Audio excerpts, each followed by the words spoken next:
एमपीएससीचं jacket घालून आला होता, आज एमपीएससीचं घालून आलाय, काय नेमकी मागणी? आम्ही 800 किलोमीटर युवा संघर्ष यात्रेमध्ये चालल्यानंतर आमच्या सगळ्यांवर शेवटच्या दिवशी लाठीचार्ज झाला। आम्ही युवांचेच प्रश्न घेऊन चाललो होतो आणि लाठीचार्ज झाल्यानंतर बराच काळ गेल्यानंतर आदरणीय मुख्यमंत्री साहेबांनी आम्हाला वेळ दिला। वेळ दिल्यानंतर त्यांना जेव्हा भेटलो त्यात अनेक मागण्या होत्या। त्यात एक मागणी ही पेपर फुटीच्या कायद्याबद्दल होते।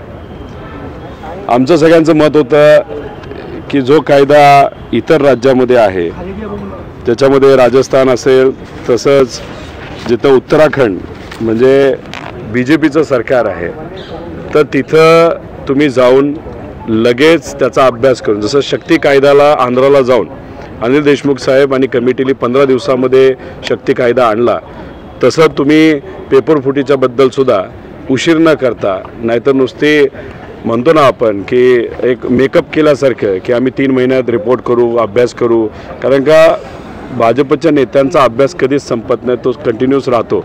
आमची विनंती होती की डायरेक्ट तुम्ही कायद्याचा अभ्यास करा, कडक कायदा आणा आणि हे जे काही 3-4 महिन्यात तुम्ही करू नका। काल त्यांनी कुठेतरी वेळखाऊपणा केला आहे। खरं तर मुख्यमंत्री साहेबांनी सांगितलं होतं की लगेचच आम्ही काहीतरी कारवाई करू, पण अशी कारवाई जर ते करत असेल तर हे फसवेगिरी आहे।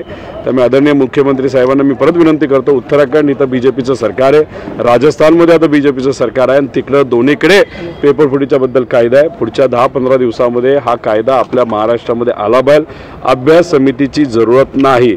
त्यामुळे वेळखाऊपणा न करता खऱ्या अर्थाने पेपर फुटीचा कायदा हा आपल्या महाराष्ट्रामध्ये पुढच्या 10 दिवसामध्ये आला पाहिजे आणि कुठलीही एक्झाम ही पेपर फुटीच्या कायद्याशिवाय या महाराष्ट्रामध्ये घेतली नाही गेली पाहिजे। नाहीतर जो काय भ्रष्टाचार आज स्पर्धा परीक्षा असेल, नाहीतर भरतीच्या बाबतीत होतोय, तो अजून मोठ्या प्रमाणात केला जाईल। त्यामुळे लवकरात लवकर पुढच्या 10 दिवसामध्ये कुठेही टाइमपास न करता हा कायदा आपल्या महाराष्ट्रामध्ये आणला गेला पाहिजे। याच्यासाठीच आणि MPSC आणि स्पर्धा परीक्षेचे मुद्दे हे कुठेतरी फोकसमध्ये यावेत, यासाठी तुम्ही म्हणलं तसं हे जॅकेट मी घातलेलं आहे।